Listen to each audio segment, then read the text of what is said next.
Hey guys, welcome to chapter 4 of Mirabelle Gets Up to Mischief.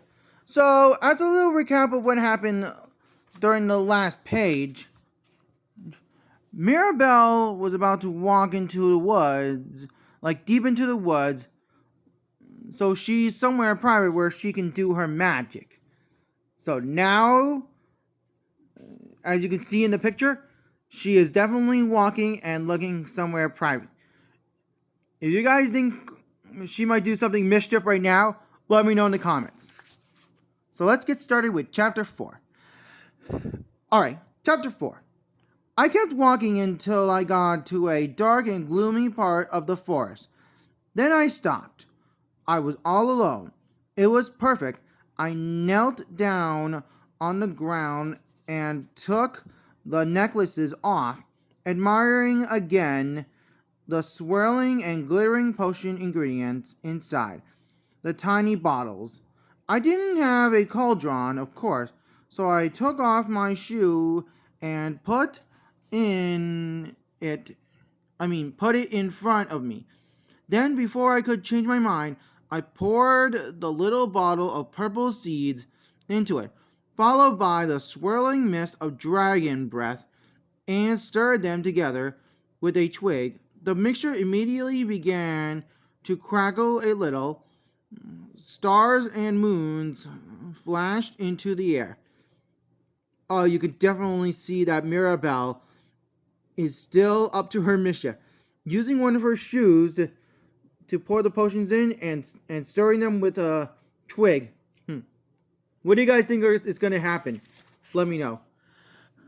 Oh, I whispered, and leant closer so that a few petals from my wonky flower crown fell off and drifted downwards. I had no idea what would happen. The mixture began to fizz and hiss.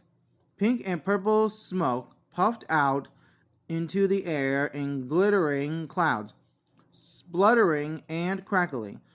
As the petals fell into it, I wondered if I could say something magic words, but I didn't know as I didn't have my spell book with me. So instead, I just stared down at the mixture, wondering what it would do. Suddenly, a twig in my hand started to twitch, and I let go of it in surprise. It landed fully in the potion and began to wiggle. I gazed at it in wonder and then noticed that something else was starting to happen. The flower petals that had fallen into the potion were wiggling about to rising up and joining together in a rosy clump. The clump began to float around my head, forming itself into a loose dragon-like shape. Excitedly, I pulled the flower crown off my head and began to pick off more petals, throwing them into my shoe. As soon as they touched the potion, they began to squiggle and writhe, floating up to join the others, so that the flower petal dragon got bigger and bigger. It began to skip and dance around, clearing, flapping its wings. I looked around me to see what else I could put into the potion. Leaves. There were leaves all around. I jumped up and began to pick them off the trees, throwing big handfuls of them at my shoe. Anything that touched the potion seemed to come to life, joining up with other leaves and flowers. Soon there were 5 large dragons, made from leaves, flowers, and twigs, rustling and rippling around the private little clearing. I gazed at them proudly and then began to skip with them. And you can definitely see that there's a beautiful dragon over there. You guys like dragons like this? Let me know in the comments. We danced around and round a whirl of perfumed petals and summer-smelling twigs.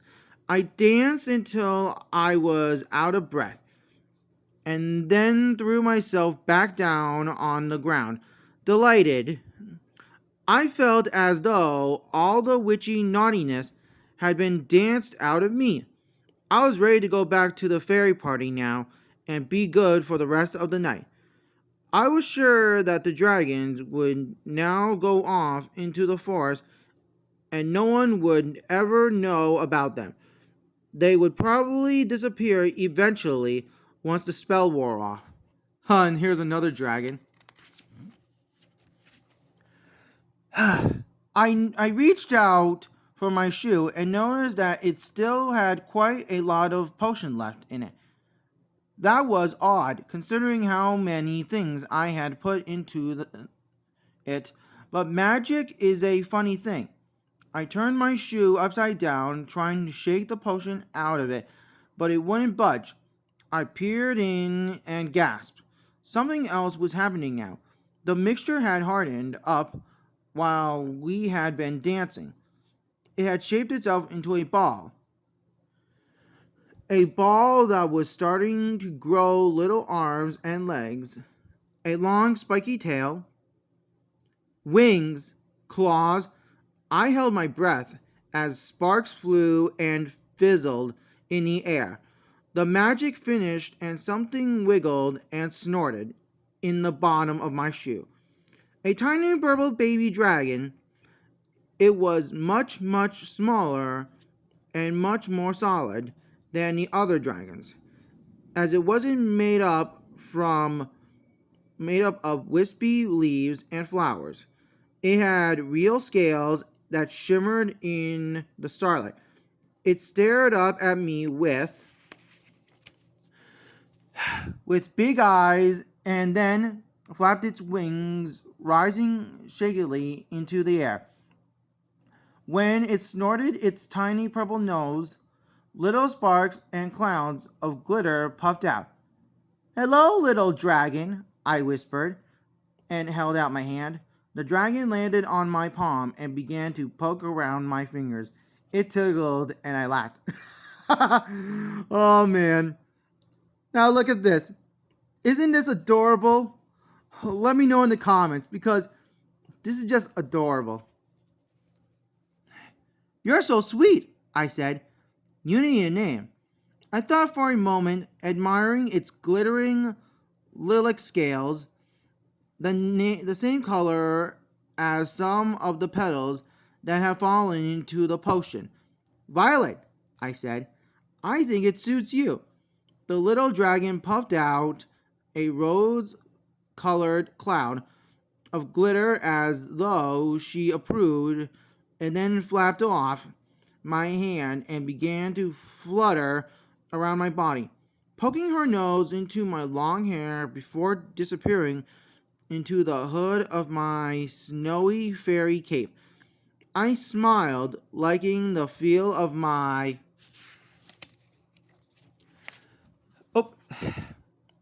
new little pet snuggled up against my back, and hoped that she wouldn't disappear.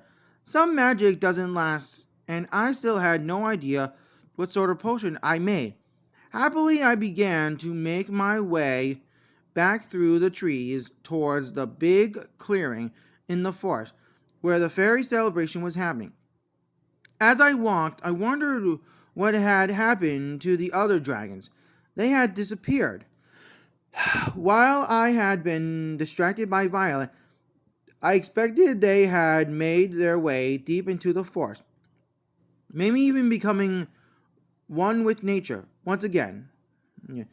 I could see the flickering flames of the big fire through the trees now and hear the noise of the fairy celebration. It sounded louder than before. There was even sound of screaming. Maybe I was missing out on something exciting. I walked faster, coming out through the last of the trees. Oh, looks like Mirabelle is scratching her chin. I bet she's like, "Oh no, I wonder if the dragons are still here." Huh. and then I stopped. "Oh my stars!" I gasped. Above the big flickering fire in the middle of the fairy celebration were my 5 large dragons, circling in the air. 5 large dragons made from leaves and flowers and twigs. Their bodies and wings rippled and swirled with dark spaces for their eyes and mouths, which gaped open eerily in the flickering light of the flames. They looked terrifying, lit up by the firelight, completely different from the funny, strange dragons that they had seemed to be when I first created them. Fairies were running, flying, and screaming in all directions. "Oh no!" I whispered, and put my hand in my pocket to feel for Violet. Whoa! And we're now at chapter 5. So we'll stop here for today. I hope you guys enjoyed today's video. And I mean the read aloud of Mirabelle Gets Up to Mischief. We'll continue with chapter 5 in a later video. So anyways, if you guys enjoyed this video, please go over to that bell notification so you never miss another featured video. Smash that thumbs up button. Please comment on the comment section on what your favorite video is. Or should I say, favorite chapter of Mirabelle. And if you guys have any more books from Harriet McCaster that you want me to read out loud, please let me know and I'll put them on my list. And I'll see you all in my next feature video. Peace!